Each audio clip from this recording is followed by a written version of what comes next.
ఈ లోకంలో అందరం కూడా దేవుని చేత పంపబడిన వారమే. ఈ సృష్టి అంతా కూడా దేవుని మాట చేత, దేవుని యొక్క ఉద్దేశం చేత, దేవుని యొక్క ఉన్నతమైన ప్రణాళిక చేత కలుగజేయబడినటువంటి సృష్టిలో మానవుడు అధిక ప్రాధాన్యతను దేవుడు ఇవ్వడం జరిగింది. మానవునికి ఇవ్వబడిన ప్రాధాన్యత మనం ఏంటి అని అంటే, మనందరికీ తెలుసు, సృష్టిలో ఎవరికి లేనటువంటి ధన్యత కేవలం మానవుడికి మాత్రమే దేవుడు అనుగ్రహించాడు. ఈ సృష్టిలో మాట్లాడగలిగిన జీవి ఎవరైనా ఉన్నారంటే కేవలం మానవుడు మాత్రమే. ఈ సృష్టిలో జ్ఞానముతో ఆలోచించగలిగిన జీవి ఎవరైనా ఉన్నారంటే కేవలం మానవుడు మాత్రమే. ఈ సృష్టిలో దేవుని పోలిక చెప్పిన దేవుని స్వరూపంలో కలుగజేయబడిన వారు ఎవరైనా ఉన్నారంటే కేవలం మానవుడు మాత్రమే. ఈ సృష్టి అంతటికి కూడా అధికారిగా, ఈ సృష్టి అంతటికి కూడా సృష్టిలో ఉన్న ప్రతి వాటికి కూడా పేరు పెట్టగలగడానికి ఎన్నిక కాబడిన వారు ఎవరైనా ఉన్నారంటే కేవలం మానవుడు మాత్రమే. అంటే దేవుడు తన పనిని ఎవరితో పంచుకుంటున్నాడంటే మానవునితోటే పంచుకుంటున్నాడు. మానవుడు కలుగజేసిన ఉద్దేశం ఏంటంటే దేవుని యొక్క ప్రణాళికలో జీవించాలని. మానవుడికి కలుగజేసినటువంటి ఉద్దేశం ఏంటంటే దేవుడు ఏదైతే చెప్తాడో ఆ మాట ప్రకారం జీవించి ఆ మార్గంలో నడుచుకోవాలని దేవుడు మానవుణ్ణి సృజించాడు ఈ లోకంలో. అందుకనే తన పోలిక చెప్పున తన స్వరూపంలో ఆయన స్వహస్తాలతో మానవుడు తయారు చేయబడ్డాడు. మిగిలిన జీవులన్నీ కూడా ఎవరికి లోబడతాయంటే, మానవుడు దేవునికి లోబడితే ఈ సృష్టి, మానవుడు మొత్తం సృజించబడిన జంతువులన్నీ కూడా మానవునికి లోబడులాగన దేవుడు ఈ లోకాన్ని సృజించాడు. అంటే దేవుని తర్వాత స్థానం ఎవరికి ఇవ్వబడిందంటే మానవుడికే ఇవ్వబడింది. అయితే ఈ లోకంలో సృష్టి అంతా కూడా దేవునికి లోబడుతుంది. ఈ లోకంలో సృష్టి అంతా కూడా దేవుని మాటను వింటుంది, దేవుని మహిమపరుస్తూ ఉంది. కానీ మానవుడు మాత్రం దేవుడు ఏ ఉద్దేశాన్ని అయితే కలిగి ఉన్నాడో, దేవుడు ఏ ప్రణాళికనైతే మానవుడు సృజించుకున్నాడో ఆ ఉద్దేశాన్ని విడిచి తిరుగుతూ ఉన్నాడంట. ఇక్కడున్న మనమందరం కూడా దేవుని ప్రణాళికలో మాత్రమే ఉన్నాం. మనము దేవుని చేత మాత్రమే సృజించబడ్డాం. మనము దేవునిని మహిమ కొరకే మనం ఈ లోకంలో జీవిస్తున్నాం. కానీ మనం ఏం చేస్తున్నామంటే, అందరిని అన్నట్లే, కొంతమంది దేవుని చిత్తాన్ని ఎరిగి దేవుని చిత్తానికి లోబడి జీవిస్తుంటే, మరికొంతమంది దేవుని చిత్తం అంటే ఎరిగి కూడా తప్పిపోయి పారిపోతూ ఉన్నారు. మరికొంతమంది దేవునితో నాకు సంబంధం ఏంటి, దేవునితో నాకు పని ఏంటి, దేవుడు లేకపోతే నేను బ్రతకలేనా అనేసి దేవుణ్ణి విడిచిపెట్టి తిరుగుతూ ఉన్నారు. అంటే 3 రకాల ప్రజలు మనకి లోకంలో కనపడుతూ ఉంటారు. ఈ 3 రకాల మానవుల్లో కూడా మొదటి వారు దేవుని మాటకు లోబడి జీవించేవారైతే, రెండవవారు దేవుడంటే ఎరగకుండా జీవించేవారైతే, ఆ మధ్యలో ఉన్నటువంటి వారు ఎటువంటి వారంటే దేవుని చిత్తము తెలుసు, దేవుడంటే తెలుసు, దేవుని యొక్క శక్తి ఏంటో తెలుసు, దేవుని గొప్పతనం ఏంటో తెలుసు, అయినప్పటికీ దేవునికి లోబడకుండా తిరిగే వారిగానే ఉంటూ ఉంటారు. అంటే ఎందుకు చెప్తున్నానంటే ఈ మాటలు, ఈ రోజున ఇక్కడున్న మనమందరం కూడా దేవుని చిత్తమును ఎరిగిన వారమే, దేవుడు అంటే ఎరిగిన వారమే, దేవుడి గొప్పతనాన్ని ఎరిగిన వారమే, దేవుని యొక్క శక్తి ప్రభావాలను ఎరిగిన వారమే, దేవుని యొక్క ప్రణాళికను ఎరిగిన వారమే. కానీ దేవునికి లోబడి జీవించడానికి మట్టుకు మనం ముందుకు రాకుండా మనం ఎలాగుంటున్నామంటే తప్పిపోయి తిరుగుతున్న వారిగా మనం ఉంటూ ఉన్నాం. ఈరోజు అటువంటి ఒక వ్యక్తిని నేను ఈరోజు మీకు చూపించడానికి నేను ఇష్టపడుతూ ఉన్నాను. బైబిల్ గ్రంథంలో అతి విలువైన గ్రంథం, బైబిల్ గ్రంథంలో రాయబడినటువంటి చిన్న ప్రవక్తల గ్రంథాల్లో అతి ప్రాముఖ్యమైన గ్రంథం ఇది. ఎందుకు అతి ప్రాముఖ్యమైన గ్రంథం అని అంటున్నానంటే, యేసుక్రీస్తు ఉదాహరణగా సంబోధించబడినటువంటి గ్రంథం ఇది. ఈ గ్రంథం పేరే యోనా గ్రంథం, మనందరికీ తెలిసినటువంటిదే. ఈ యోనా గ్రంథాన్ని ఈరోజు ధ్యానించడానికి నేను ఇష్టపడుతూ ఉన్నాను. యోనా గ్రంథం చాలా 2 పేజీలు ఉంటుంది. త్వరగా మనం ఈ గ్రంథాన్ని విశ్లేషణ చేయడానికి మనమందరికి కూడా సిద్ధపడదాం. పాత నిబంధనలో 762 పేజీ. త్వరగా ఎప్పుడు కానీ తీసుండ్రు, ఎప్పుడో కానీ కూడా పుస్తకాన్ని చూసుండ్రు. ఈ యోనా గ్రంథం 4 అధ్యాయాలు ఉండే గ్రంథం. ఇది 4 అధ్యాయాలు ఉండే గ్రంథం. ఎన్ని వచనాలు ఉన్నాయో తెలుసా? మొత్తం 4 అధ్యాయాల్లో 48 వచనాలు కలిగినటువంటి పుస్తకం ఇది యోనా గ్రంథం. కానీ ఈ 48 వచనాల్లో చాలా లోతైనటువంటి సారాంశం మనకు కనపడుతూ ఉంటుంది. ఈ యోనా ఈ గ్రంథాన్ని రాశాడు. ఈ యోనా ఎవరంటే ప్రవక్త. ప్రవక్త అంటే దేవుని చేత వాడబడేవాడు. ప్రవక్త అంటే దేవుని చేత రాజ్యానికి హెచ్చరికలు చేసేవాడు. అటువంటి ప్రవక్త చేత రాయబడినటువంటి గ్రంథమే ఈ యోనా గ్రంథం. ఈ యోనా గ్రంథం క్రీస్తు పూర్వం 793 నుండి 753 మధ్య కాలంలో రాయబడింది. అంటే ఇంచుమించు యెషయా గ్రంథంతో సమ కాలంలోనే ఈ గ్రంథం కూడా రాయబడింది. ఈ 48 వచనాల్లో కూడా మనకి కనబడేటువంటి సారాంశం ప్రాముఖ్యంగా ఈరోజు మనం చూద్దాం. ఈ యోనా అనే మాటకి అర్థం ఏంటంటే గువ్వ లేదా పావురము అని అర్థాన్ని ఇస్తుంది. యోనా అనే మాటకి గువ్వ లేదా పావురము అనే అర్థాన్ని ఇస్తుంది. ఈ యోనా గ్రంథానికి ఉన్నటువంటి మిక్కిలి విలువైనటువంటి సారాంశం ఏంటంటే యేసుక్రీస్తు ప్రభువు ప్రజల ఎడల ఎటువంటి కరుణను కలిగి ఉంటాడు.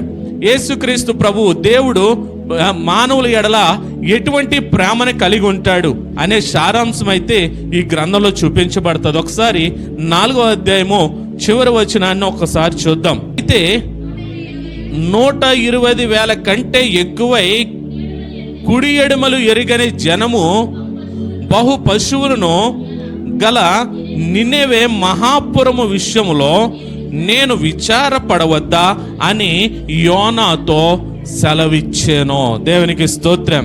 దీంట్లో మనకి 3 ప్రాముఖ్యమైన పట్టణాలు కూడా కనపడతాయి. 1 నినెవే పట్టణము, 2 తర్షీషు పట్టణము, 3 యొప్పే. ఈ 3 పట్టణాలు కూడా మనకి ప్రాముఖ్యంగా కనపడుతూ ఉంటుంది. ఈ యొక్క పట్టణాలని మనం గమనించినట్లే కనుక దేవుడు నినెవే పట్టణం పట్ల కలిగి ఉన్నటువంటి భారం మనకి కనపడుతుంది. ఈ నినెవే పట్టణస్తులు ఎవరంటే అష్షూరీయులు. అష్షూరీయులు ఎవరంటే ఇజ్రాయేలీలకి వ్యతిరేకమైన వారు, ఇజ్రాయేలీలకి శత్రువులు. అష్షూరీయులు ఎవరంటే ఇజ్రాయేలీల మీద కక్షతో చంపినటువంటి వారు, ఇజ్రాయేలీల మీద దండెత్తుకొచ్చి ఇజ్రాయేలీల్ని కొన్ని లక్షల మందిని హతము చేసినటువంటి వారే అష్షూరీయులు. అంటే దేవునికి ఇష్టమైన ప్రజల మీదకి కీడు తీసుకుని వచ్చి దేవునికి ఇష్టమైన ప్రజలని హతమార్చినటువంటి ఒక పట్టణంలో జీవిస్తున్నటువంటి అష్షూరీయుల మీద దేవుడు ఏమంటున్నాడంటే నేను వారి విషయంలో విచారపడవద్దా అని అక్కడ అంటూ ఉన్నాడు. దేవునికి స్తోత్రం.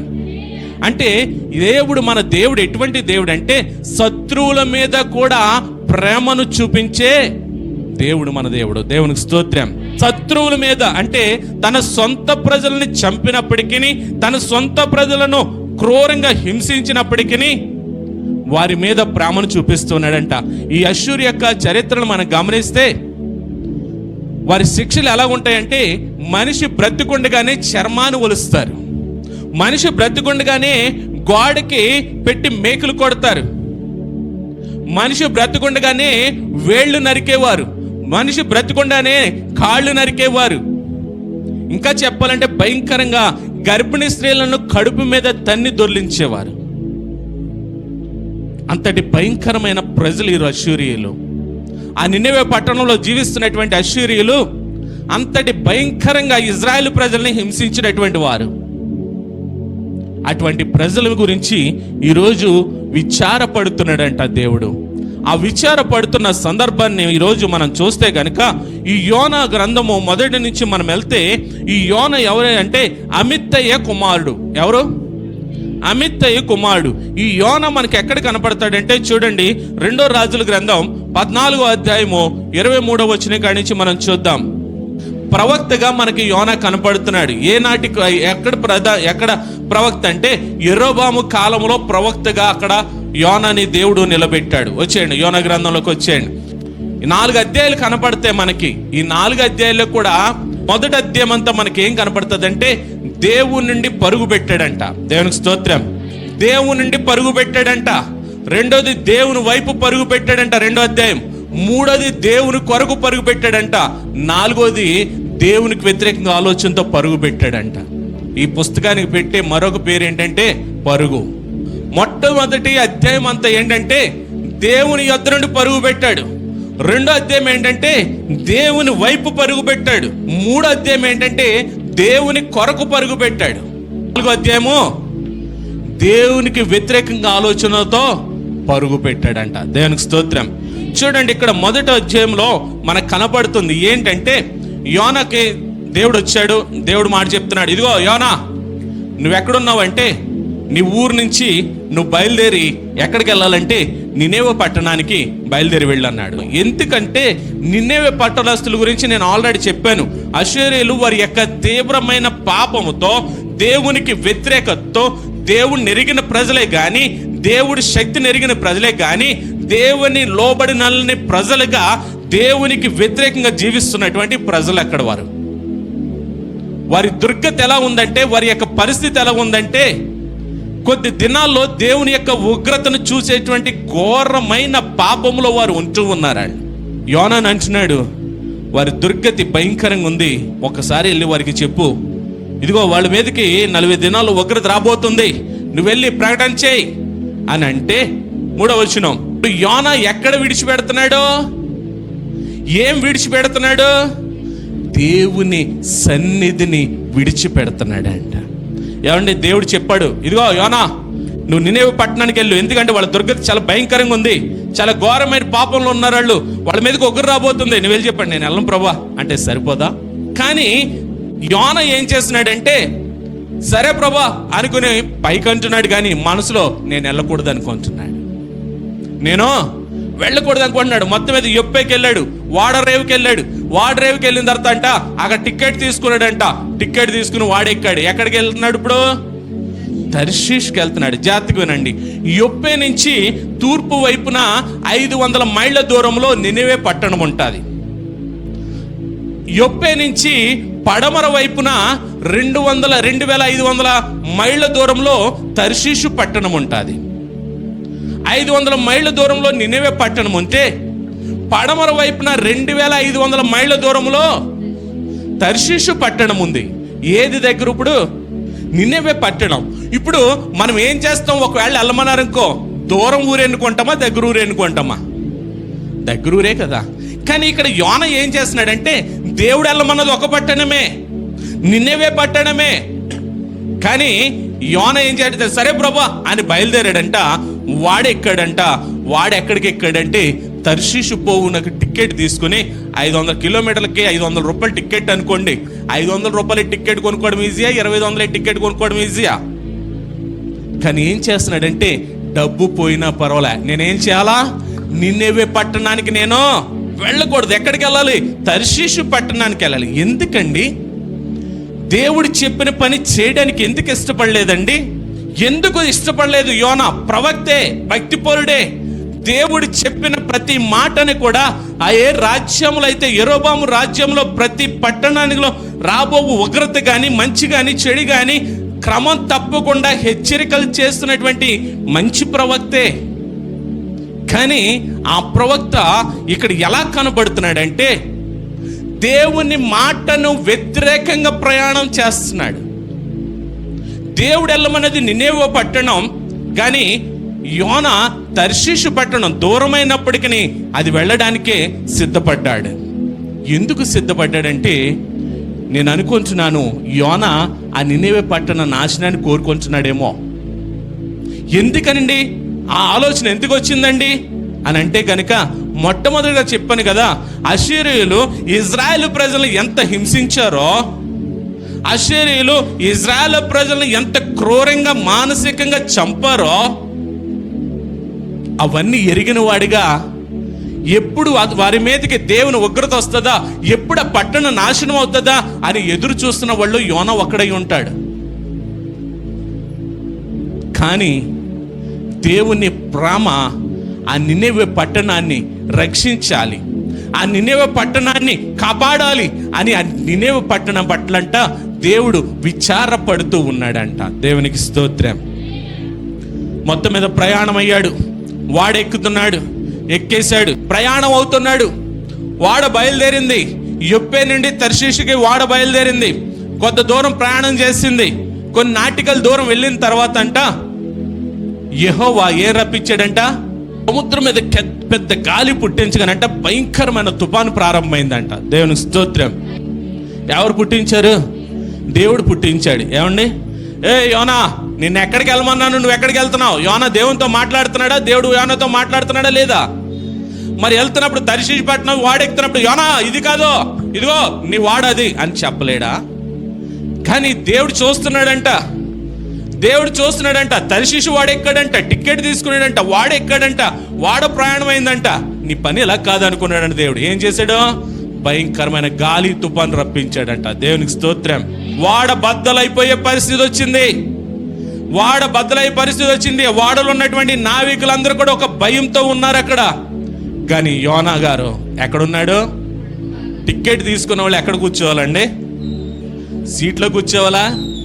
చాలాసార్లు రాత్రి కాలంలో కనబడుతూ ఉంటాయి. మన బస్సులో వెళ్తున్నప్పుడు ఏం చేస్తాడు తెలుసా? టికెట్ తీసుకుని పాపం నిద్రకు ఆగలేక వెనకాల 4 సీట్లు ఖాళీ ఉంటాయి, అమ్మయ్య అనుకుని వెళ్ళి పడుకునే వాళ్ళు ఉంటారు కదా.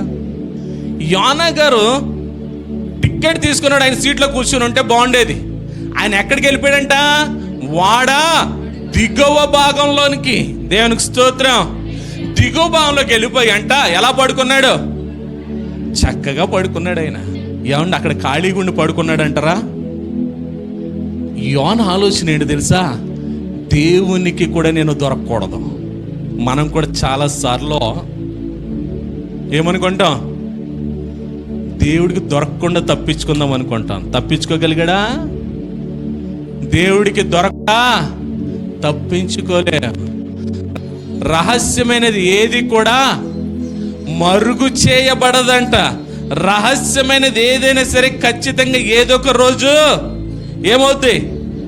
బయలుపరచబడుతుందంట. దేవునికి స్తోత్రం. యోనా దాక్కున్నాడు. యోనా అడుగు భాగానికి వెళ్ళాడు. చింత లేదు. అయ్యో ఎక్కడి నుంచి పారిపోయాడు? ఆయన సన్నిధిలో ఏముంటాయి? నిత్య సుఖములు కలవు. దేవునికి స్తోత్రం. ఇప్పుడు ఆయన సన్నిధి నుంచి వెళ్ళిపోయినప్పుడు సుఖంగా పడుకోగలుగుతున్నాడా? కానీ ఎలా పడుకుంటున్నాడు? అక్కడ గాఢ నిద్రలో ఉన్నాడంట. ఎవడు నిద్రపోతున్నాడు? ఎక్కడ? వాడు అడుగు బాగా నిద్రపోతున్నాడు. వాడ నాయకుడు ఎవరి వల్ల వచ్చింది అని టెన్షన్ పడుతున్నాడు. ఎటువంటి పరిస్థితిలోకి వచ్చిందంటే వాడ పగిలిపోయి అంత పరిస్థితిలోకి వచ్చింది. వాడ నావికుల్లో ఒక ఆందోళన. వారు తమ దేవతలను ప్రార్థిస్తున్నారంట. ఆఖరికి వచ్చి ఏ బాధ చింత లేకుండా పడుకున్నవాడిని అంటున్నాడు. ఎవరైనా వాడ నావికుడు ఎవరిని అంటున్నాడు? అమ్మా, యోనా గారు ఏమైనా చిన్నపిల్లుడా? ఒక రాజ్యానికి దేవుని చేత ఏర్పాటు చేయబడినటువంటి ఒక ప్రవక్త. ఇప్పుడు ఈయన వచ్చి నన్ను నిద్రపోతా అన్నాడంటే నాకు ఎలా ఉంటుంది చెప్పండి? నన్ను నిద్రపోతా అంటావా అని నేను అనాలి కదా.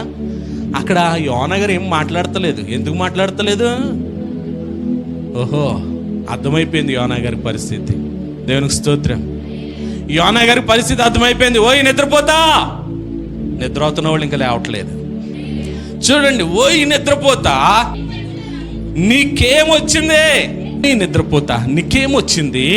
లేచి నీ దేవుని ప్రార్థించుము, మనము చావకుండా ఆ దేవుడే మన యందు కనికరించునేమో అనేను. జాగ్రత్తగా వినండి. వాళ్ళు ఎటువంటి పరిస్థితిలో ఉన్నారంటే, వాడ సముద్రం గుండా వెళుతుంది. ఆ సముద్రం గుండా వెళుతున్నప్పుడు వాళ్ళు ఇంక ఏ స్థితికి వచ్చారంటే, ఏ దిక్కు లేనివాడికి ఎవరి దిక్కు అంటాం ఆ స్థితిలో ఉన్నారు వాళ్ళు. ఎందుకంటే వాళ్ళని కాపాడే పరిస్థితి లేదు. వారంట తమ దేవతలను ప్రార్థిస్తున్నారంట.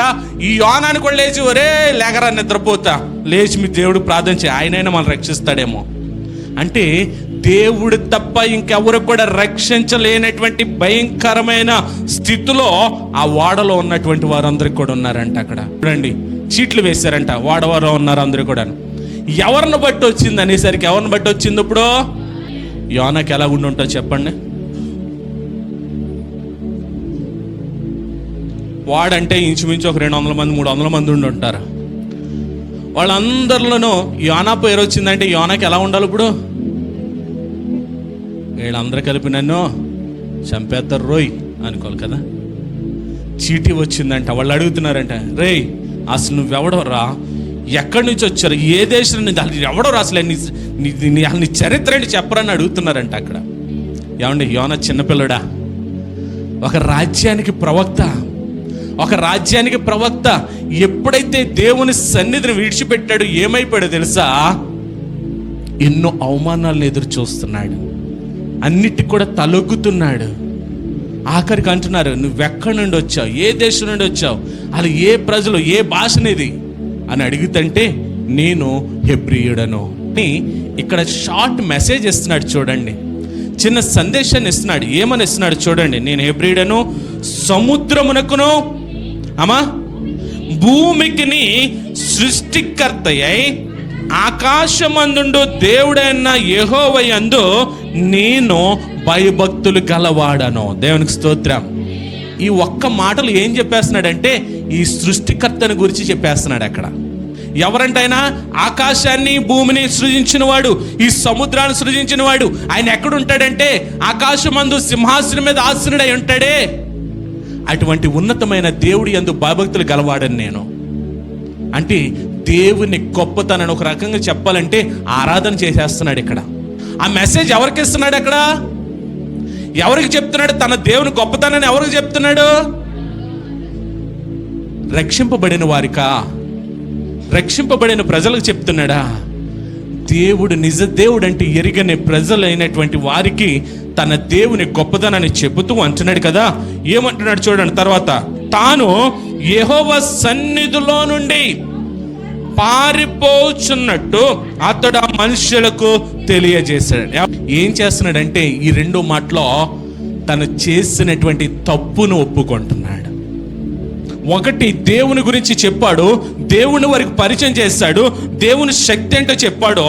రెండోది, తను చేసినటువంటి తప్పుని ఒప్పుకుంటున్నాడు. తాను దేవుని సన్నిధి నుండి పారిపోతున్నాను. మనం అడిగామనుకో, ఫ్రైడే ప్రార్థనకు రాలేదే, ఇన్ని కారణాలు వచ్చేస్తాయో. ఎవరితో మాట్లాడుతున్నారో తెలుసా? దేవునితో మాట్లాడుతున్నాం. ఈ రోజున దేవుడు మనతో మాట్లాడుతున్నాడు. ఒక్కసారి గుర్తుంచుకోండి, యోనా మన జీవితాన్ని పోల్తాడు ఇక్కడ. అందుకనే అన్నా, దేవుడంటే తెలిసి దేవుని మాటకు లోబడి నడిచేవారు ఉంటారు, దేవుడంటే తెలియకుండా దేవునికి వ్యతిరేకంగా నడిచేవారు ఉంటారు, దేవుడంటే తెలిసి కూడా దేవుని మాటలు లెక్క చేయకుండా వెళ్ళేవారు చాలామంది ఉంటారు. ఈరోజు ఏ జాబితాలో ఉన్నాం మనం? యోనా దేవుణ్ణి పరిచయం చేస్తాడు వాళ్ళకి. యోనా దేవుని పరిచయం చేసిన తర్వాత తను చేసినటువంటి తప్పును ఒప్పుకుంటున్నాడు. ఏంటో తెలుసా? నేను దేవుని సన్నిధి నుండి పారిపోతున్నాను. మీరు దేవుని సన్నిధికి రాకుండా ఎక్కడెక్కడ తిరుగుతున్నారో ఒక్కసారి ఆలోచించుకోండి. దేవుని సన్నిధి నుండి బయటికి వెళితే, దేవుని సన్నిధిని విడిచిపెట్టి, దేవుని చిత్తాన్ని విడిచిపెట్టి మీ ఇష్టానుసారంగా తిరిగితే ఇటువంటి భయంకరమైన తుఫాన్లు మన జీవితంలో ఎన్నో వస్తాయి. నేనేదో భయపడతాను అన్నట్లే కళ్ళు ముందు సాక్ష్యం కనపడుతుంది. మనం ఏం చేస్తున్నాం తెలుసా? దేవుడు మనకి 500 కిలోమీటర్ల దూరం ఉన్నటువంటి నినెవే పట్టణాన్ని చూపిస్తే నాకు ఇదొద్దు, నేను దూరంగా వెళ్తాను, ఎక్కడికి? తర్షీష్కి వెళ్తానని దేవుని చిత్తానికి వ్యతిరేకంగా ప్రయాణాలు చేస్తున్నారేమో, దేవునికి చిత్తానికి వ్యతిరేకంగా జీవిస్తున్నారేమో, దేవుని చిత్తానికి వ్యతిరేకంగా నడుచుకుంటున్నారేమో. ఒకసారి ఆలోచించండి. ఇదే నినెవేమో? ఒకసారి ఆలోచన చేసుకోండి. ఆ నినెవే యొక్క ఉగ్రత నుండి తప్పించబడ్డానికి దేవుడు 2 ప్రవక్తలను పంపించి ఎన్నో హెచ్చరికలు చేస్తున్నాడు. మీరు వచ్చి మీ పని చేసుకుని వెళ్ళండి, మా ఖాళీగా ఉంటే మేమో వస్తాం, కూర్చుంటాం, వెళతాం. యోనా ఒప్పుకున్నాడు. ఒప్పుకున్న తర్వాత చూడండి, దాని రెమెడీ అడుగుతున్నారంట వాళ్ళే. సరే మరి నువ్వేమో గొప్ప ప్రవక్తవి, చూడండి నాకు చదివిన మాట ఒకసారి చదవండి. తాను యెహోవా సన్నిధిలో నుండి పారిపోచున్నట్టు అతడు ఆ మనుషులకు తెలియజేసిండని కనుక వారి సంగతి తెలుసుకొని మరింత భయపడి నీవు చేసిన పని ఏమని అతను అడిగారు. ఏమండి ఒకసారి చూడండి. ఇప్పుడు దేవుని సన్నిధి అంటే ఎవరికి భయం ఉంది? ఇద్దరిలో దేవుడి సన్నిధి అంటే ఎవరు భయపడుతున్నారు? ఎక్కడ? దేవునిని ఎరిగని జనము దేవుని సన్నిధికి మిక్కిలి భయపడుతున్నారంట.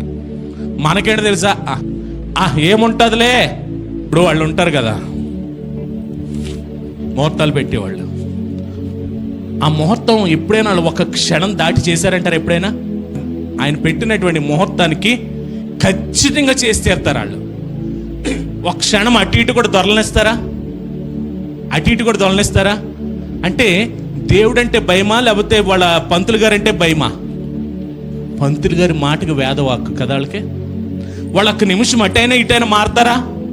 మనలో కూడా ఉన్నారులేండి, వాళ్ళకి విలువ ఇస్తారు, కానీ ఇక్కడ ఉన్న వాళ్ళకి విలువ ఎవరు? వాళ్ళకి విలువిస్తారు. వాళ్ళు చెప్పారండి మేము చేస్తున్నామండి, అమ్మా చెయ్యొద్దు, మీ మాట ఏంటండి మాకు వాళ్ళు చెప్పారండి. ఇదే యోనా మీ ముందు నిలబడి ఈరోజు హెచ్చరిక చేస్తున్నాడు.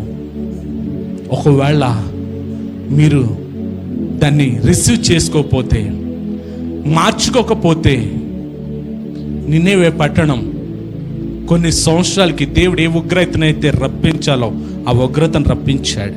కారణం ఏంటి తెలుసా? మారారు, కానీ మరలా వెనక్కి వెళ్ళారు వాళ్ళు. ఈరోజు ఇక్కడ వారు భయపడుతున్నారు. ఎవరు భయపడుతున్నారంటే దేవునిని ఎరిగని ప్రజలు భయపడుతున్నారు. దేవుని ఎరిగని జనాంగం భయపడి అంటున్నారు ఒక ప్రవక్తనే, నువ్వు చేసిన పని కరెక్టేనా? ఏం పని అది? దేవుని సన్నిధి విడిచిపెట్టి వస్తావా? నీకు దేవుడు అంటే భయం లేదా? ఈరోజు మన జనాంగం వెళ్ళి అక్కడే ఉంటారు, అదే కొండ దగ్గర ఉంటారు, అదే కొట్టు దగ్గర ఉంటారు. వాడు వస్తాడు, రే ఈరోజు మీ చర్చి కదరా. ఏమైపోతుంది సమాజం? ఏమైపోతుంది క్రైస్తవ ప్రపంచం? ఆలోచించేయండి. దేవుణ్ణి భక్తిలో ఉన్నామని నటన పనికిరాని దినాలు స్టార్ట్ అవుతున్నాయి. యోనా ఎవరి చేత అనిపించుకున్నాడు తెలుసా? దేవుడంటే తెలియని ప్రజల చేత అనిపించుకున్నాడు. ఇది నువ్వు చేసే పని కరెక్టేనా? ఇది తప్పు కదా? నువ్వు దేవుని సన్నిధిని విడిచిపెట్టి రావడం తప్పు కదా? మనలో కూడా చాలా మంది అన్యులు అని ఉంటారు, ఆదివారం రోజున చర్చికి వెళ్ళాలి కదా, ఈరోజు పనికి ఎందుకు వచ్చావని చాలా మంది అని ఉంటారు మిమ్మల్ని కూడా. మనమేం చేస్తాం తెలుసా? ఆదివారం రోజే వెళ్ళడానికి ఇష్టపడతాం. చూడండి ఏమంటున్నాడు, అప్పుడు వారు సముద్రము పొంగుచున్నది, తుఫాను అధికమవుచున్నది, సముద్రం మా మీదకి రాకుండా నిమ్మలించినట్లు మేము నీకేమి చేయవలని అతను అడిగగా, యోనా నన్ను బట్టి గొప్ప తుఫాను మీ మీదకి వచ్చినని నాకు తెలిసి ఉన్నది, నన్ను ఎత్తి సముద్రంలో పడవేయుడి, అప్పుడు సముద్రం మీ మీదికి రాకుండా నిమ్మలించినని అతడు వారితో చెప్పినను. జాతికనండి ఇక్కడ యోనాని అడిగారు. యోనా అంటున్నాడు, ఏముందలేబ్బా నేను ప్రార్థన చేస్తాను అన్నాడా? సరే నా వల్ల వచ్చింది కదా, నేనేం చేస్తానంటే ఇదిగో సముద్రంలో దూకేస్తాను, మీ మీద కీడిపోద్ది అన్నాడా? ఏమంటున్నాడు? నన్ను బట్టే కదా వచ్చింది, ఇదిగో ఈ కీడు నన్ను బట్టే కదా, ఇప్పుడు ఏం చేస్తా తెలుసా? ఈ కీడుని తీసుకెళ్ళి పడేయండి. ఇదిగో నేను చేసిన తప్పును బట్టే కదా మీకు ఏ ఉగ్రత వస్తుంది, ఇదిగో ఈ తప్పు అంతా తీసుకెళ్ళి సముద్రంలో పడేయండి. యోనా దోకలేడా? కానీ ఆ కీడు మనం ఏ పాపం అయితే చేస్తున్నామో దేవునికి వ్యతిరేకంగా, ఏ శాపం అయితే, ఏ అతిక్రమం అయితే చేస్తున్నామో దాన్ని తీసి మనమే పడేయాలి. కీడు రాకుండా మనం ఆ కీడుని తప్పించబడాలంటే కీడుని విసిరి పడేయాలి మనం. అదే చేస్తున్నాడు అక్కడ యోనా. పడేయండి, ఈ కీడు నా వల్లే కాబట్టి నన్ను తీసుకెళ్ళి సముద్రంలో పడేయండి అని అంటే వాళ్ళు ఏమంటున్నారు చూడండి. అక్కడ వారు ఓడ ధరికి తెచ్చుటకును తెడ్లను బహు బలముగా విసిరి గాలి తమకు ఎదురై తుఫాను బలము చేత సముద్రం పొంగి ఉండుట వలన వారి ప్రయత్నం వ్యర్థని. కాబట్టి వారు, యెహోవా నీ చిత్త ప్రకారంగా నీవే దీన్ని చేసితివి, ఈ మనిషిని బట్టి మమ్మల్ని చేయకుందు గాక, నిర్దోషిని చంపితరని నేరం మా మీద మోపుకుందు గాక అని యెహోవాకు మనవి చేసుకొని. ముందే ఏం చేశారు వీళ్ళంత ముందే ఏం చేశారు? తుఫాను వచ్చినప్పుడు వారి దేవతలను ప్రార్థన చేశారు. కానీ ఎప్పుడైతే యోనా తన వాక్యాన్ని, ప్రసంగాన్ని చెప్పాడు, అదిగో ఆకాశానికి భూమికి సృష్టికర్త అయిన దేవుడు, పరలోకమందు సింహాసనమందు కూర్చున్నటువంటి దేవుని నేను భయభక్తులు కలవాడినే, ఆయన సన్నిధిని నేను తప్పిపోయించినందుకు ఎంత ఉగ్రత వస్తుంది అని ఎప్పుడైతే తన సాక్ష్యాన్ని ప్రకటించాడో వీరికి అంటనే ఏమొచ్చిందో తెలుసా? ఏ దేవుడైతే గొప్పతనాన్ని తెలుసుకున్నారో ఆ దేవుణ్ణి ఇమ్మీడియట్గా యాక్సెప్ట్ చేశారంట వాళ్ళు. ఎన్ని వేల ప్రసంగాలు చెప్పనివ్వండి, మన బ్రతుకులు మారవు, మన జీవితాలు మారో. యావరేజ్ మనం లెక్కెడితే సంవత్సరానికి 200 ప్రసంగాలు చెప్తున్నాం మీకు. అవన్నీ వెళ్ళిపోయినాయిలేండి. అవన్నీ ఎక్కడికి వెళ్ళిపోయినాయి? Delete delete delete. ఆదివారం ప్రసంగం ఇంటికి వెళ్ళగానే డిలీట్, శుక్రవారం ప్రసంగం ఇంటికి వెళ్ళగానే డిలీట్. మా పనులు మాకున్నాయండి, అంత ఓపిక ఎక్కడుందండి మాకు? వీళ్ళు ఏం చేస్తారో తెలుసా? ఆ చెప్పబడిన 2 మాటలే వారి హృదయాన్ని ఎత్తుకోగానే వారు ఎవరికి ప్రార్థన చేయడం ప్రారంభించారు చూడు. యెహోవా నీ చిత్త ప్రకారంగా నీవే దీన్ని చేసితివి, ఇదిగో ఈ ఉగ్రత నువ్వే రప్పించావు. ఎందుకంటే యోనాను బట్టి, ఈ మనిషిని బట్టి మమ్మను లయము చేయకుందు గాక, నిర్దోషిని చంపిద్రన్న నేరం మా మీద మోపుకుంది. అంటే వాళ్ళు చేసేటువంటి ఆ శిక్ష కూడానంట, ఆ దోషం మా మీదకి రాకూడదని ప్రార్థన చేస్తున్నారు. అంటే ఎవరి శక్తిని ఎరుగుతున్నారు వీళ్ళు? దేవునికి స్తోత్రం. మనం ఇన్ని సంవత్సరాల నుంచి వస్తున్న దేవుని శక్తిని ఎరిగే వారికి లేమో. చూడండి ఏం చేశారు అక్కడ. యోనాను ఎత్తి సముద్రంలో పడవేసిరి, పడవేయగానే సముద్రము పొంగకుండా ఆగేను. ఇది చూడగా మనుషులు యెహోవాకు మిగులు భయపడి ఆయనకు బలి అర్పించి మ్రొక్కుబళ్ళు చేసిరే. దేవునికి స్తోత్రం. ప్రార్థన చేశారు, దేవుడి కార్యం జరిగించాడు.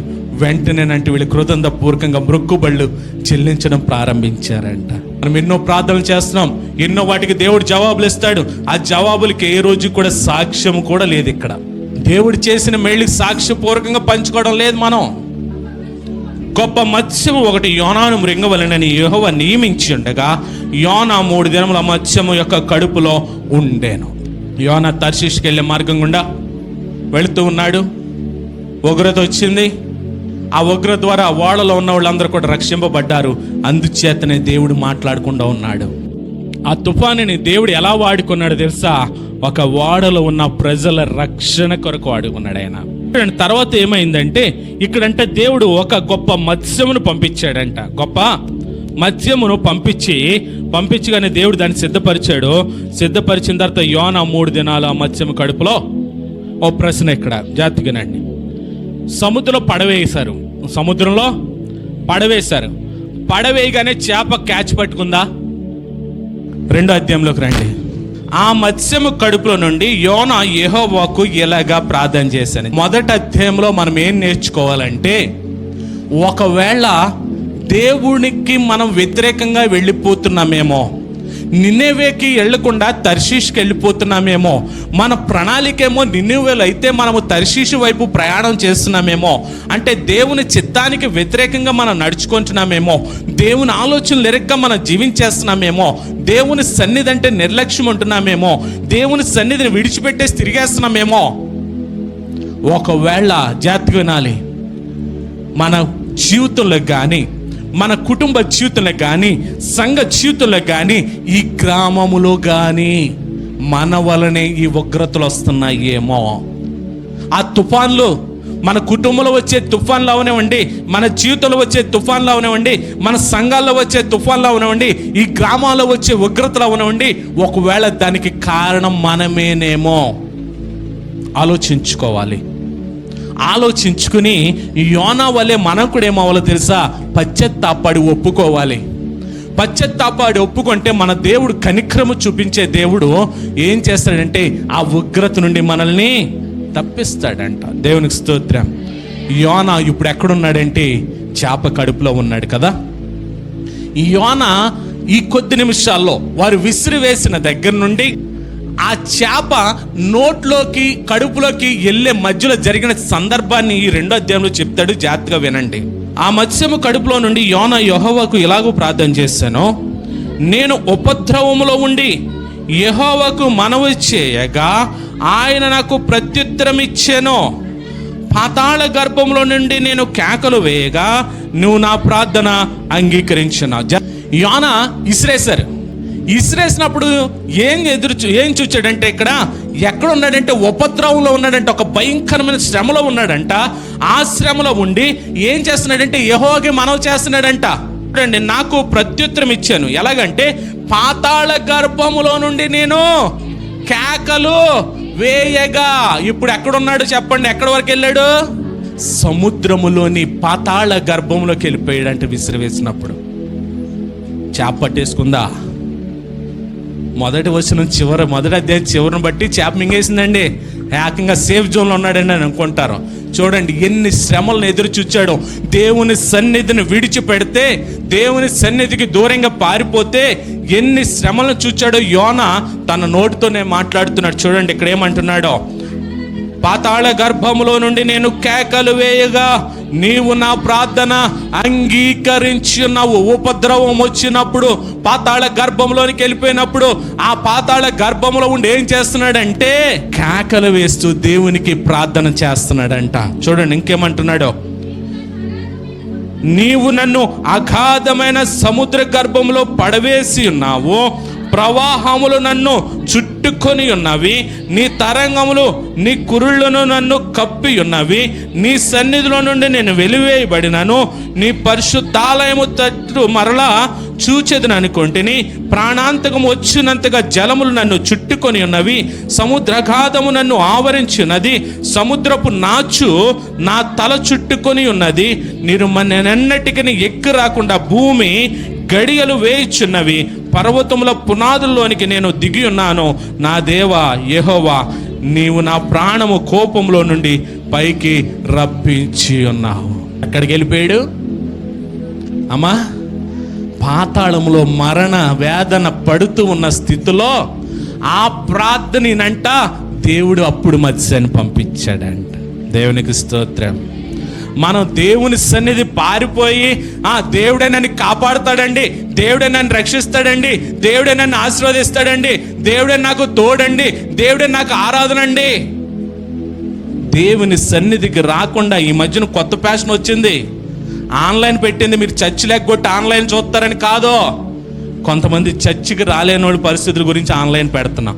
మేము ఆన్లైన్లో పాల్గొన్నామన్నా, రాలేని వారి స్థితిని బట్టి ఆన్లైన్. మీరు మీ పనులు చేసుకుంటూ ఆన్లైన్లో చూస్తారని కాదు. ఎక్కడ మొరపెడుతున్నాడో తెలుసా? భయంకరమైన మరణ కోపములో ఉండే దేవుణ్ణినంట వేడుకుంటున్నాడంట. భూమి మూసుకుపోతుందంట, మరణం ఆవహిస్తుందంట.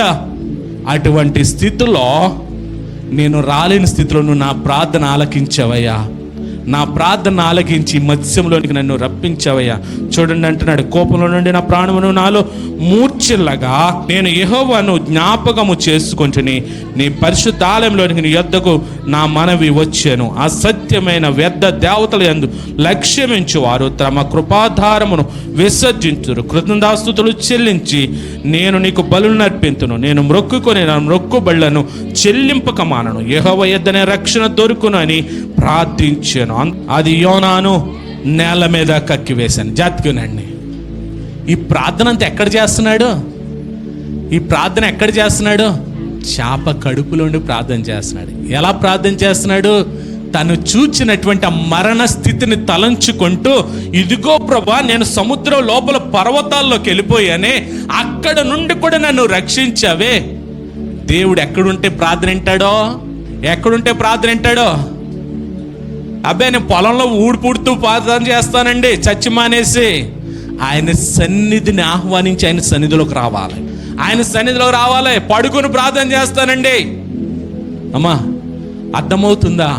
చేప కడుపులో ఉండి తనకు జరిగినటువంటి అనుభవాన్ని అంతండి, ప్రభా ఇదిగో నేను అటువంటి ఘోరమైన స్థితిలో ఉండగా, నేను అటువంటి మరణ వేదనకరమైన స్థితిలో ఉండగా, అటువంటి భూమి మూసేసే ప్రాణాంతకమైన స్థితిలో నేను ఉండగా, సముద్రపు వలలు నన్ను చుట్టుముట్టి ఉండగా, నాకు ఇంకా ఆశ లేని సమయంలో కూడా నా మొరను ఆలకించి నన్ను రక్షించవయ్యా. కాబట్టి నేను నీ సన్నిధిలో నేను ఎలాగుంటానంటే, నీకు సాక్షిగా ఉంటానయ్యా, నీకు కృతజ్ఞతాపూర్వకంగా జీవిస్తానయ్యా, నీకు మొక్కుబడులు చెల్లిస్తానయ్యా. ఇదంతా ఎక్కడ చేస్తున్నాడంటే, చేప కడుపులో ఉండే దేవునికి మొర పెడుతున్నాడు. మన ప్రార్థనలు ఎలాగుంటున్నాయో ఒకసారి ఆలోచించుకోండి. ఎప్పుడైతే దేవుడు ఆ మొరను విన్నాడు, దేవుడు ఆ కన్నీటిని చూచాడు, తన పడుతున్న పశ్చాత్తాపాన్ని చూచాడు. చూచినప్పుడంట దేవుడంట ఆజ్ఞాపించాడంట, ఇదిగో చేప ఎల్లో విడిచిపెట్టి అన్నాడంట. దేవునికి స్తోత్రం. ఇప్పుడు చెప్పండి, యోనా ఎన్ని రోజులు కడుపులో ఉన్నాడు? 3 రోజులు కడుపులో ఉన్నాడు కదా. ఈ 3 రోజులు ఏం చేస్తుంటాడు యోనా? చక్కగా చేప మింగుతున్నదాన్నల్లా వండుకుని తింటా ఉన్నాడా? దీన్ని బైబిల్ చరిత్రకారులు ఏం చెప్తారంటే హేగ్ అనే ఫిష్ అంటే ఇది, హేగ్ అనే చేప అంటే ఇది. దీని విస్తీర్ణం ఇంచుమించు లోపల దాని అస్థిపంజరం లోపల 7 తిరగొచ్చంట. హేగ్ అనే చేప. చాలామంది అనుకుంటారు ఇది కట్టుకథ కదండి, ఒక మనిషి చేప మింగడం ఏంటి, ఒక మనిషి చేప కడుపులో 3 రోజులు ఉండడం ఏంటి అని చాలామంది ఇది కథ అనుకుంటారు. ఇది కానీ యేసుక్రీస్తు ప్రభువే దీని గురించి మాట్లాడతాడు. చూడండి, మత్తయి సువార్త 12వ అధ్యాయము 38వ వచనం కానీ చూద్దాం. ఇది నిజంగా జరిగిన యథార్థ గాథ. ఎందుకంటే యేసుక్రీస్తు ప్రభువారు సాక్షిగా చూపిస్తూ ఉన్నారు దీన్ని. దాని జీవితానికి, ఆయన మరణ పునరుద్ధానాలకి సాక్షిగా చూపిస్తూ ఉన్నారు. అంటే ఇది యథార్థముగా జరిగినటువంటి సంఘటన. ఎప్పుడైతే చూడండి, మళ్ళీ వచ్చేయండి యోనా గ్రంథం 2వ చివరికి. ఎప్పుడైతే యెహోవా మత్స్యమునకు ఆజ్ఞేయగా అది యోనాను నేల మీద కక్కేను. దేవునికి స్తోత్రం. ఇప్పుడు నినెవే తూర్పు వైపు ఉంది, తర్షీషు పడమర వైపు ఉంది. తర్షీషు వైపు ప్రయాణం అయ్యాడు. ఇంచుమించు 2-3 దినాలు ప్రయాణం చేస్తుంటాడు కదా. యోనా ఆలోచన ఏంటంటే, నిన్నెవేకెళ్ళి నేను సువార్త ప్రకటించకూడదు, నిన్నెవేకెళ్ళి నేను దేవుడు చెప్పమన్న మాట చెప్పకూడదు. ఎందుకంటే వారి ఇజ్రాయేలు ప్రజలు పెట్టినటువంటి ఆ యొక్క క్రూరమైన హింసకి వారి ఖచ్చితంగా శిక్షకు పాత్రులు కావాలి. కాబట్టి నేను దూరంగా వెళ్ళిపోదాం అనుకుని దూరంగా వెళ్ళిపోయాడంట. ఆ వెళ్ళిపోతున్న సమయంలో చేప మింగడం. ఇప్పుడు ఆ చేప తీసుకొచ్చి ఎక్కడ పడేసింది? చేప వచ్చిందంట. 3 దినాలు ఏమంటున్నాడు, 3 రాత్రింబగళ్ళు ఎక్కడున్నాడు? చేప కడుపులో చక్కగా కావలసిన ఐటమ్లు ఫ్రై చేసుకుంటా తింటలే. సోన్లే ఇక్కడ కూడా ఉన్నాం కదా, లోపల ఇది ఎలాగ చేపలు మింగుతుంది. ఆ చేప ఏం చేస్తుంది అంటే, హేగ్ అనే ఫిష్ చిన్న చిన్న చేపలను తింటుంది. అది మన కాకినాడ సముద్రానికి కొట్టుకొచ్చింది. ఇదిగో ఈ గది అంత ఉంది చేప. ఆ చేప హేగ్ అనే ఫిష్ ఏం చేస్తుంది అంటే చేపలనే తింటుంది. అది భలే పట్టుకొస్తున్నాయి కదా, ఈ చేపలన్నీ పట్టుకుని రేపు పొద్దున్న బయటకు వెళ్ళిన తర్వాత దేవుడు నన్ను నడిపిస్తాడు కాబట్టి ఇట్లా నమ్ముకుంటాను అనుకున్నాడా? అమ్మా, దేవుని సన్నిధిని విడిచిపెట్టి మీరు చేసే ప్రతి దానికి కూడా లెక్క అప్పచెప్పాలి. మీరు చెప్పేది చెప్తారులేండి, మీ మాటలే చెప్పాల్సింది అయ్యే కదా, మా పనుల్ని ఎందుకు ఆపుకుంటామండి? 3 దినాలు రాత్రింబగళ్ళు యోనా చేస్తున్న పనేంటో తెలుసా? దేవుని సన్నిధిలో ఏడుస్తూ ప్రార్థన చేస్తున్నాడు. ఎప్పుడైతే మొర్ర పెట్టాడో, ఆ బూది గంతాల వరకు వెళ్ళిపోయాడో, ఆ యొక్క సముద్రం లోపల పర్వతాల అంచుల వరకు వెళ్ళిపోయాడో, మొర్ర పెడుతున్నప్పుడు చేప పట్టుకుంది. అప్పటి నుండి మొదలెట్టాడు ఆయన ప్రార్థన. ప్రభా, నా జీవితంలో నువ్వు చూపిన కృప కొరకు వందనాలు. నేను చచ్చిపోతాను అనుకున్నాను, నా జీవితం ముగించబడింది అనుకున్నాను, కానీ నువ్వు చేసిన కృప కొరకే వందనాలయ్యా అని చెబుతూ, ఖచ్చితంగా నేను నీకు సాక్షిగా బతుకుతానయ్యా, నీ మాటకు లోబడతానయ్యా, ఖచ్చితంగా నీకు బలులు అర్పిస్తానయ్యా, నీకు మొక్కుబడులు చెల్లిస్తానయ్యా, రక్షణ ఇచ్చేది నువ్వు మాత్రమేనయ్యా, ఇంకెవరు కూడా రక్షించలేరని దేవుని పరిపూర్ణ నమ్మకంతో విశ్వాసముతో ఆయన చేప కడుపులో ఉండగా 3 దినాలు ప్రార్థిస్తూ ఉన్నాడు. చివరికి ప్రభు క్షమించి మత్స్యానికి ఆజ్ఞాపించాడు. అది తీసుకొచ్చంట ఆ యొక్క ఒడ్డున బయటకు విడిచిపెట్టిందంట. అది దేవునికి స్తోత్రం. అనుకోవచ్చు, చేప ఎలా విడిచిపెట్టిందండి? ఈ చేపకు ఉన్న లక్షణం ఏంటంటే, అది ఫుడ్ స్టోరేజ్ చేసుకుంటుందంట. ఫుడ్ స్టోరేజ్ చేసుకుంటూ ఉంటుంది. తర్వాత వచ్చి కక్కుని దాన్ని, అంటే గట్టుకొచ్చి కక్కుని కాదు, దాన్నే బయటికి లోపల ఉన్న ఫుడ్ని విడిచిపెట్టంట మరలా తీసుకుని అది తింటూ ఉంటుందంట. అది ఆ చేపకున్న లక్షణం. హేగ్ అనే ఫిష్, అది పెద్ద చేప. మెత్తం అన్నాడు దాన్ని, తిమింగలం అని కొంతమంది అంటే, అది 2 జాతులకు చెందినటువంటిది. అది తీసుకొచ్చంట విడిచిపెట్టిందంట. వెల్కమ్ టు నినేవే అనే బోర్డు కనపడుతుందంట. ఎవరికే? ఇప్పటికే ఉంది నినేవే. ఇరాక్ సమీపంలో నినేవే ఇప్పటికే ఉంది. ఇప్పుడు ఆ నినేవే పట్టణానికి వద్దాం మనమందరం కూడా త్వరగా. చూడు, నినేవే పట్టణానికి యోనా వెళ్ళాడు. 2వసారి దేవుడు ఆజ్ఞాపించాడు. దేవుడు ఎప్పుడైనా ఒక్కసారి అవకాశం ఇస్తాడు మనకి. వింటున్నారా? ఒకవేళ మనం తప్పు చేసాము, ఆ తప్పును ఒప్పుకున్న తర్వాత దేవుడు మరొక అవకాశం ఇస్తాడు. మనం పదే పదే తప్పులు చేస్తే క్షమించే దేవుడు కాదు. దేవుని మాటకి లోబడకుండా వెళ్ళిన దానికి పశ్చాత్తాపడి, ప్రభా నాకు తెలియకెళ్ళని క్షమించంటే ఓకే అని క్షమిస్తాడు. మనం పదే క్షమించి మన కోరితే క్షమించే దేవుడు కాదు. 2వ అవకాశాన్ని ఇచ్చాడు ఇక్కడ. 2వ అవకాశాన్ని, ఇదిగో ఎప్పుడైనా వెళ్ళు నువ్వు నినేవే పట్టణానికి. ఎందుకు వెళ్ళమన్నాడండి నినేవే పట్టణానికి దేవుడు? ఎందుకు వెళ్ళమంటాడు? యోనానే ఎందుకు వెళ్ళమన్నాడు? ఇంకా చాలామంది ఉన్నారుగా ప్రవక్తలు. సరే చూడండి, ఇక్కడ నినేవే పట్టణం దాని యొక్క గొప్పతనాన్ని దేవుడు చూపిస్తున్నాడు. చూడండి ఏమంటున్నాడంటే, యోనా లేచి సెలవిచ్చిన ప్రకారం వెళ్ళాను. ఆ నినేవే పట్టణము దేవుని దృష్టికి గొప్పదై 3 దినముల ప్రయాణమంత పరిమాణము గల పట్టణం అంట. అషేరు మహాసామ్రాజ్యానికి నినేవే క్యాపిటల్, అంటే ముఖ్య పట్టణము, రాజధాని. దాని పరిమాణం ఎంత అంటేనంట, ఆ పట్టణం అంతా తిరగాలంటే మనకు 3 రోజులు పడుతుందంట. నినేవే పట్టణం అంతా కూడా మనం తిరగాలంటే 3 రోజులు పడుతుందంట. అంటే ఎంత పట్టణం ఆలోచించండి. తణుకు తిరగాలంటే గంటలో తిరిగేస్తాం మేము. యోనా ఏం చేశాడంటే ప్రయాణమై ఒక రోజంతా కూడా ప్రాటేస్తున్నాడు. ఏమన్నా తెలుసా? ఇదిగో మీరు జాగ్రత్తగానండి, దేవుని వాటను తీసుకొచ్చాను నేను, ప్రవక్త అయిన యోనాని. 40 దినాల్లో మీరు కనుక దేవునికి వైపు పశ్చాత్తాపడి తిరగపోతే భయంకరమైన ఉగ్రతను మీరు చూడబోతున్నారు అని ప్రకటన చేస్తున్నాడండి. గొప్ప సువార్త సభలు ఏమైనా పెట్టాడా అక్కడ యోనా? ఒకటేనంట, ఇదిగో 40 దినాల్లో మీ మీదకు ఉగ్రత రాబోతుంది, కాబట్టి మీరేం చేయాలంటే దేవుని వైపు తిరగండి, నిజ దేవుని వైపు తిరగండి, పశ్చాత్తాపడండి అని చేసిన ప్రకటన కంట అల్పులేమి గనులేమి అందరూనంట ఉపవాస దినాన్ని ప్రకటించుకున్నారంట. దేవునికి స్తోత్రం. మాకు ఎందుకండి ఆ ఉపవాసాలు అయ్యి? మాకు సంపాదించుకున్నామా, తిన్నామా, పడుకున్నామా, మాకు చాలండి. ఉపవాస దినాలు ప్రతిష్ఠిస్తావు. ఎవరికి ఉపవాసాలు అంటే పాస్టర్ గారులకే. ఉపవాస దినాలు శుక్రవారం ఉపవాస దినాలు పాటిస్తావు. ఎవరికంటే పాస్టర్ గారులకే. మా కోసం మీరు వస్తున్నారు అంతే.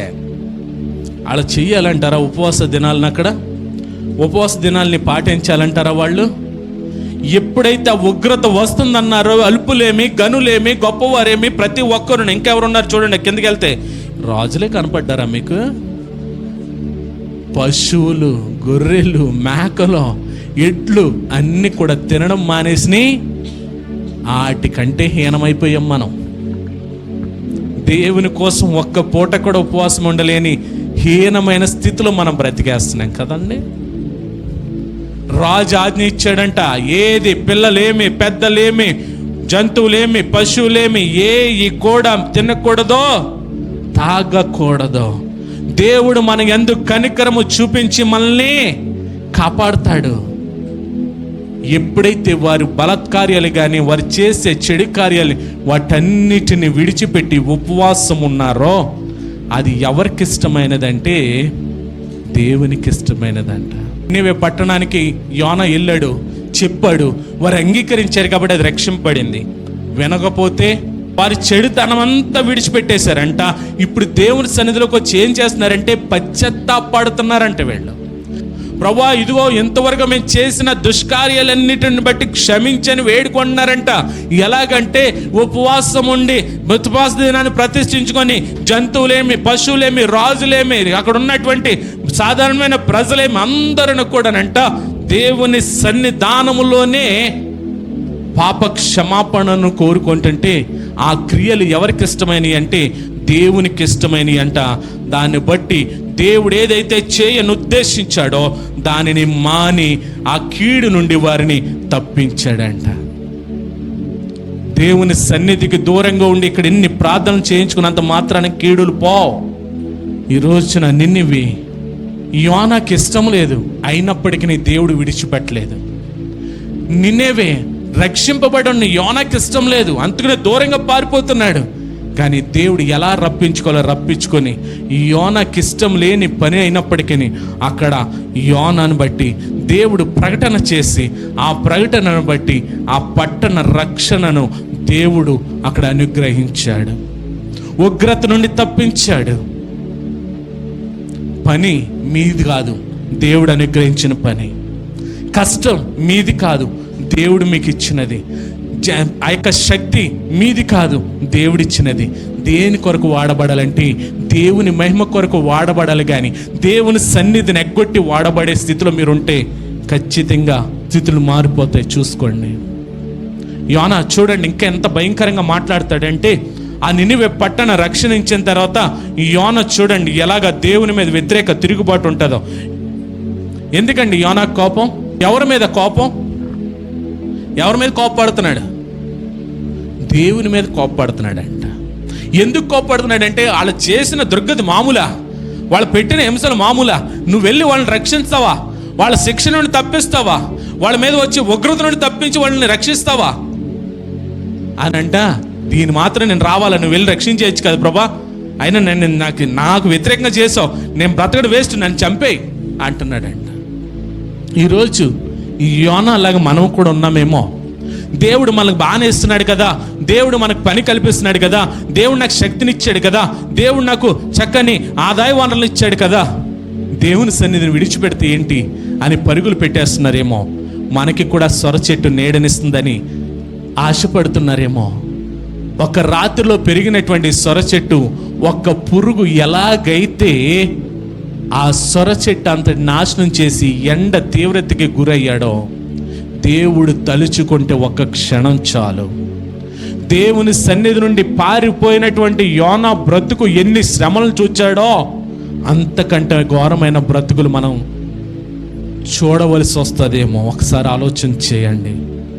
అంటున్నాడు కదా దేవుడు, నువ్వు ఆ ఒక్క రాత్రిలో పెరిగినటువంటి ఆ సొర చెట్టుని బట్టి నువ్వు అలాగా కోపడుతున్నావే.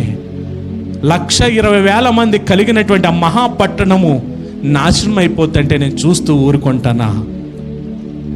ఆ ప్రజలు కూడా నా ప్రజలే, నా చేత సృజించబడిన వారే, నాకు వేరొక విరోధంగా నడుస్తున్న వారే అయినప్పటికీ నేను దినమెల్లా వారి కోసం నా చేతులు చాచి ఉంచుతున్నానే. ఆ ప్రేమను వారికి కూడా చూపిస్తున్నానే. నా ఉద్దేశంలో, నా ప్రణాళికలో వారికి కూడా ఉన్నారే. వారి కోసం విచారపడ్డాం తప్ప అని యోనాను అడుగుతున్నాడు. ఈ రోజున ఈ మాటలను బట్టి ఒకసారి ఆలోచన చేయండి. దేవుని దగ్గర నుంచి వచ్చాం, దేవుని కోసం బ్రతుకుతున్నామా లేదా? దేవుని కోసం జీవిస్తున్నామా లేదా? దేవుని మాటకు లోబడుతున్నామా లేదా? ఇంతగా యోనాల చేత హెచ్చరింపబడి వాక్యం విత్తబడుతున్నప్పటికీ మన ఇష్టానుసారంగానే మనం బ్రతుకుతూ ఇంకా దేవుని ఉగ్రతను చూచే వైపు మనం నడుచుకుంటున్నామా? ఒక వాక్యమైన మన జీవితాన్ని మార్చే స్థితిలో మనం బ్రతకలేకపోతున్నామంటే, మన జీవితంలో ఏ మార్పు లేకుండా మనం బ్రతుకుతున్నామంటే నిన్నెవే గతి పూర్వగతిలోనే మనం ఇంకా ఉన్నామని గుర్తించుకోండి.